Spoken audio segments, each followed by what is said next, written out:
door is a perfect means of escape. A solid rope.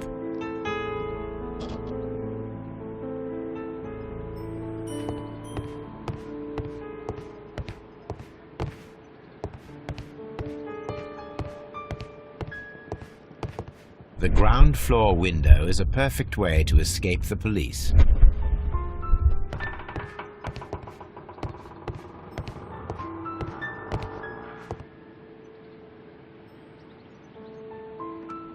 That is quite... This works very well. No.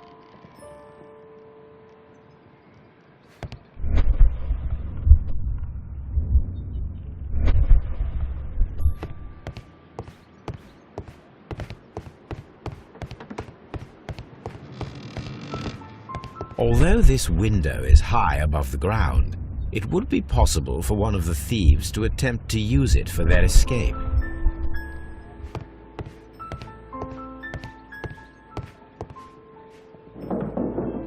This should be...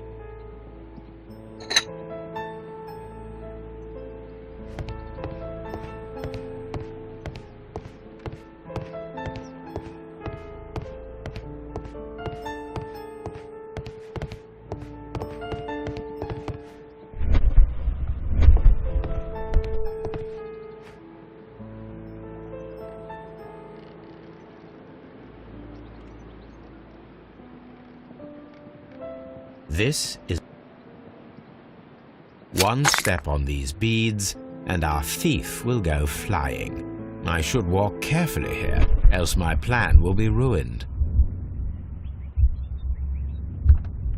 Any thief who finds his way upstairs will roll down very quickly.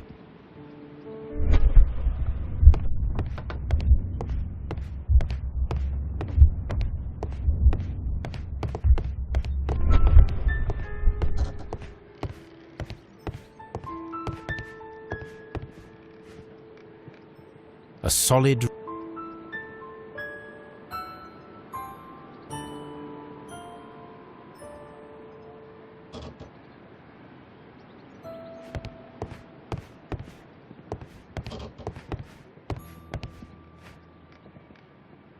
This hatch leads to a cellar.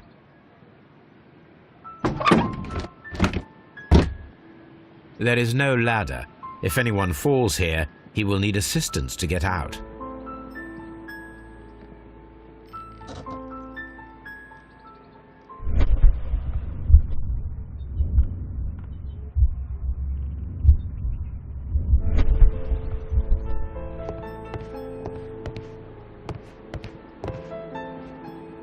A solid...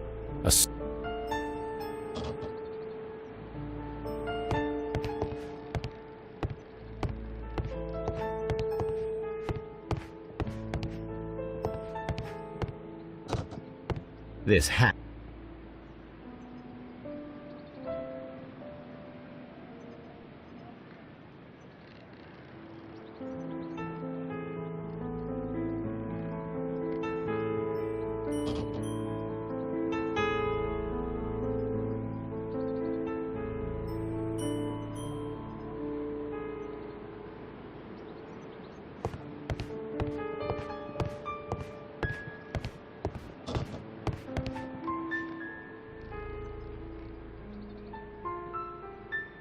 A solid...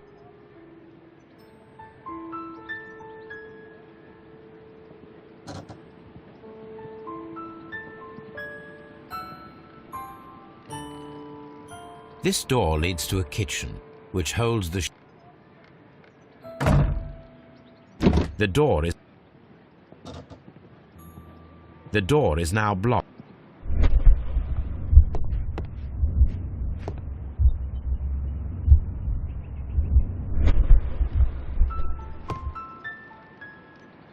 This should...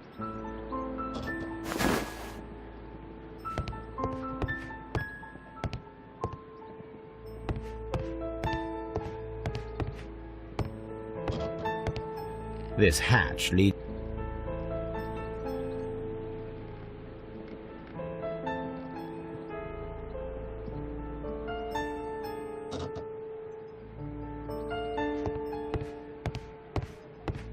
The door is...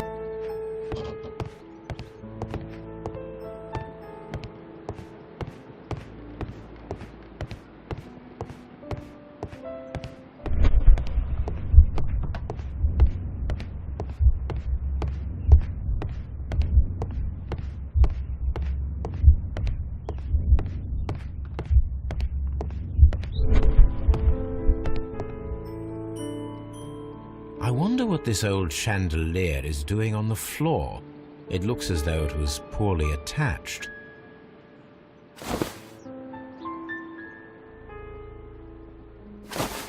I suppose that the thieves all... Now, if anyone takes the hammer, the rope will uncoil and make the chandelier fall. If he runs through the dining room and takes a sledgehammer to force open the door, the chandelier will knock him down.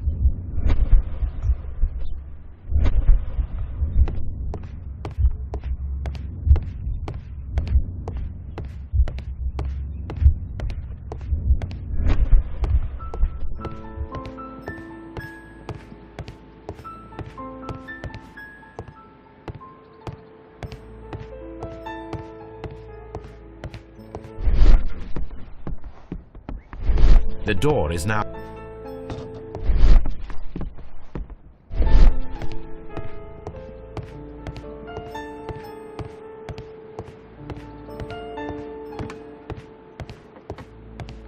The thieves won't attempt to escape through the front door if the police are right behind it.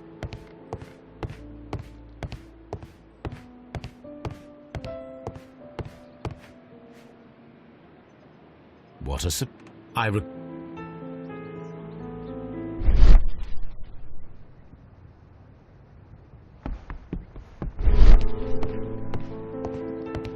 The door is now blocked.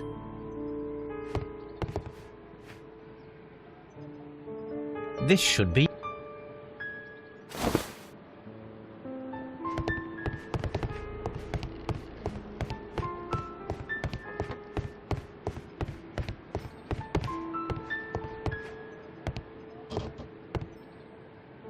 Now, it's not an open hatch, just a nice carpet on the floor.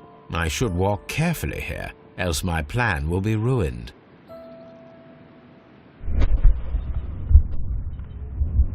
Now, if a thief runs through the kitchen, he'll pay a surprise visit to the cellar. The traps for my circus companions are all prepared. I can leave now, but I'll return later with Charles Foley and his companions.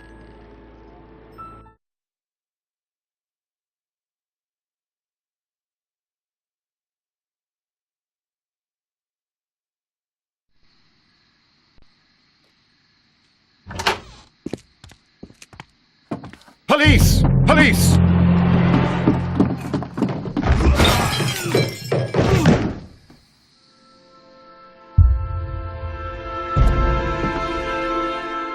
Stop where you are! Where are they? Trapped, Watson, with your assistance. How so? You sounded just like a real bobby, my dear fellow. You startled them into the traps. I did? I assure you, Watson, it was quite an entertaining show. They will not escape the house now. You scum! And this is the pistol used for the murder in Half Moon Street. How do you know about that? Have you closed the case yet, Sherlock? Mycroft, what are you doing here? Did you follow me? Sherlock, it may seem that I used you, but you should be pleased to know that you have served our queen well, in this instance. So now, let us catch the big fish. But this man is not one of the merry men? No. Then why exactly are we here, Sherlock? This gentleman, Charles Foley, has been involved in a double murder, and the hunter of a set of valuable antiques, the Hellenistic treasures, which disappeared in a theft many years ago. You're no better than the coppers!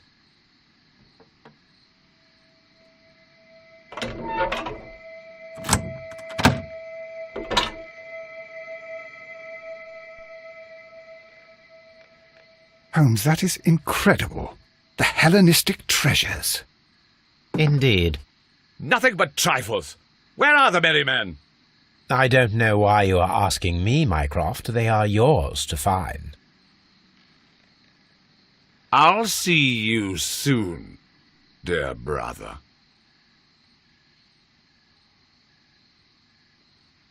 What a beautiful... Don't move, you flimflammer. The trap with the chandelier worked. The trap with the chandelier... Holmes, I had no doubt that you would catch the thieves. One of Foley's companions. He is unconscious. One...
Charles Foley, you committed the crime of premeditated murder and of theft.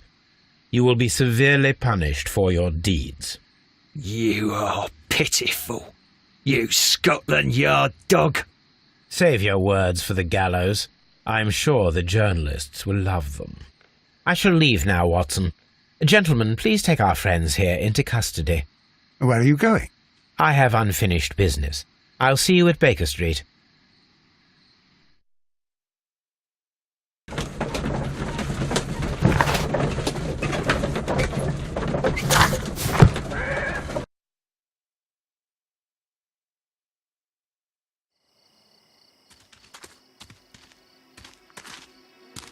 Be careful with the lamps. Don't bring them too close to the barrels.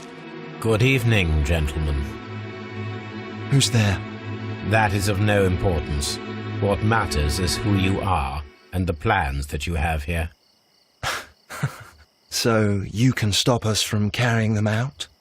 Eventually, yes. Hey, careful. You'll blow us all up. I'm listening. We are a group known as the Merry Men. But I suppose you knew that already. We are the men who've already lost everything of value in their lives. We are ruined shopkeepers. We are workers who were fired from their jobs, honest people who were robbed. We were forced out from our homes and thrown onto the street, and all of this in the name of the so-called law. The laws that were set out by our government. The laws that make the commoners only more vulnerable and the wealthy more protected. We are not only from the British Empire. Some of us are from the New Lands, America, Australia, and we are many. But men we are still, and we are merry for that we stopped being afraid. For those powers that be had done their best to plant the fear inside our souls, and we accepted it so easily. The fear advised us to keep our heads bowed. It prevented us from fighting. Bankers and politicians, they own our lives, our work, our bread, and they push us to compete between each other, just to see who may serve them better. But in the end, they are the few, so they are weak. They are nothing without their titles. We should not fear them. Our so-called masters should fear us instead. The time has come for our group to stand tall. Our great and many merry men. We are going to blow up the London Stock Exchange. No life shall be lost. But ownerships, debts, and property titles? They shall all be destroyed. They're only papers, after all. So many people will be freed over this night. That is a radical step to take. What result do you truly expect? Chaos. But soon people will understand that they are free, and that they don't belong to anyone. They will be able to work for themselves, together, without letting the rulers dictate what to do, and finally justice will arise. What you are intending to do is a crime. It is not justice. How do you see justice, then? Kids go to prison for a loaf of dry bread. And how many lords do you see punished for stealing from their people, sending them to their deaths in mines or overseas to fight for land? Our masters wouldn't hear us. So now it's time to sing the song of the merry men. Will you let us do our duty?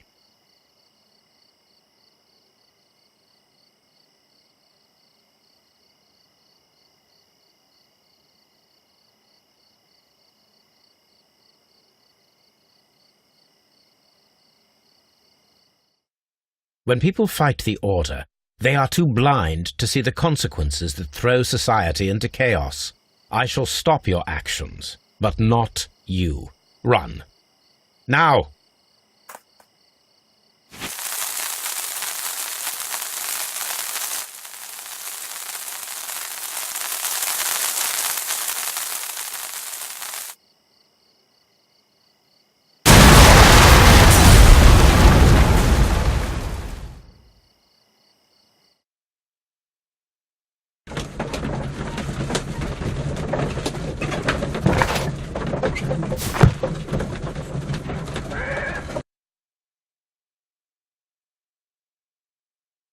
So, you're interested in Russian literature now?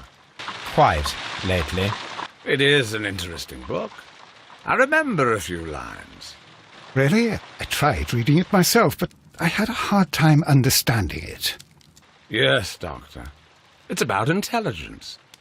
Sherlock, I vaguely recall one of the lines.